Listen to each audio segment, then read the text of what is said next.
Alright, so before we get into it, High Tension and Wicked City will be my most censored reviews so far, at least. So if you want to see them uncensored, go to the Ko-fi link, get them uncensored for $1 or more, whatever you want to do, and yeah, let's get into it. Welcome back to 31 Mad Days of Terror. As you know, I am the titular Mad Silence. Unless this is your first time here, in which case, welcome. High Tension. This will be a spoiler discussion, so if you don't want the film spoiled for yourself, I suggest you leave now.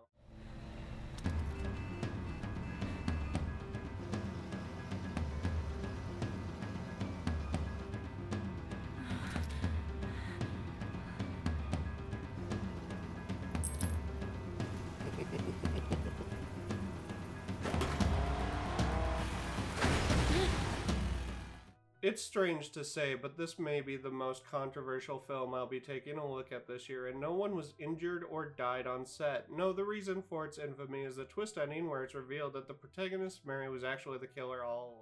Oh, there's also the fact it may or may not be guilty of plagiarism. I won't sugarcoat it, this is probably more true than false, considering I've heard much of the first half basically follows the Dean Koontz book Intensity, which Alexandre Aza admits to having read, to a T. So as much as I like it, I'll admit it's a little fucked up that the director and his co-writer Gregory Lavassier committed plagiarism. Despite that, I can't lie, this film is a bloody good time. The kills are visceral, there's some really disturbing imagery, and the ending is actually mostly great. I'm even kinda glad I knew the twist going in, to be honest. In fact, that was why I picked this, alongside loving Aza's The Hills Have Eyes reboot. See, I went into this ready to pay attention, look for clues and instances of foreshadowing people missed. And after watching it, I don't understand anyone who comes out of their viewing saying the ending comes out of nowhere. It's built up heavily from the very beginning to the point where Mary disappears from a swing the way a killer usually teleports from where they were mere seconds ago,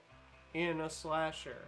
Add to this the way Mary voyeuristically witnesses the villain's crimes in the house as if having an out-of-body experience, and the head the killer uses at the beginning closely resembling Alex's, who Mary is obviously lusting after, as made very apparent from her watching her friend while she showers. Then you've got Mary saying that the man chasing her in her dream was herself. The clues are littered all over the first act, so it's bizarre how obtuse people seem to be in regards to analyzing this film. Hell, there's a part I can point out in the gas station that also hints at the killer's true identity. Even her final confrontation with him is clearly her internalized struggle materialized. Now granted, the middle half is pretty messy and doesn't make sense as presented in the final product. Yes, Mary is an unreliable narrator, but without the original ending, what we're presented with is a chase scene and a game of bathroom cat and mouse that don't have any kind of real-world explanation. I also have no idea if the truck is or isn't real, though maybe that's the point. That said, the scripted ending would have revealed that the film as we saw it was the story Mary told the officers.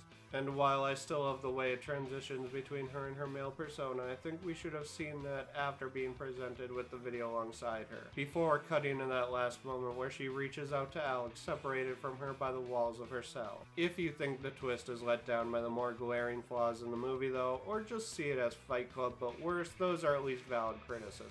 Now, as far as the other, much more tangible reason the twist is considered problematic, at least in America, well, obviously much of the American audience sees this as merely reinforcing demonization of gay people and considering the history of homophobia and prejudice in the US, yeah, that makes sense. From what Aza has said though, this was never understood as a controversial element in France. It was merely a horror film with a lesbian villain, and he genuinely seems to believe that her sexuality is in no way a part of her villainy, even stating in the commentary that she could have been a straight man and the intent of the story wouldn't change at all. So this may be disappointing to hear, but I think this issue is much more complex than most people give it credit for because of the different relationship France has with sexuality than other countries. You can of course still be offended by the film's portrayal of its gay character. I just don't find Mary to be problematic personally. Anyway, I really like this and recommend it if you're a gorehound or enjoy the kind of classic horror pays homage to. Before this review gets any longer though, we're doing Wicked City tomorrow,